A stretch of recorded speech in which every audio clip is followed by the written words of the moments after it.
Mobile যা সম্প্রতি বাজারে এসেছে, যার এমন ক্যামেরা রয়েছে যেটি ঠিক আপনার আগের ফোনের ক্যামেরার মতোই, কিন্তু নতুন ফোনটি ছাড়া আপনার কাছে জীবন অসম্পূর্ণ মনে হয়। আপনাকে এটা পেতেই হবে, আপনাকে এটা দেখাতেই হবে। আপনি এমন গণতন্ত্র নিয়ে গর্বিত, এমন গণতন্ত্রে বসবাস করে গর্বিত, যা অত্যন্ত ব্যস্ত রয়েছে গোটা পৃথিবীর গণতন্ত্র ধ্বংস করার কাজে। কিন্তু আপনি গণতন্ত্র নিয়ে গর্বিত।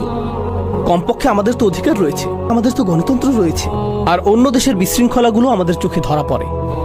তো এই আয়াতের মাধ্যমে আমি আপনাদের যা বলতে চাচ্ছি তা হলো, মুসা আলাইহিস সালাম তাদেরকে একটি সতর্কতা প্রদান করেছিলেন।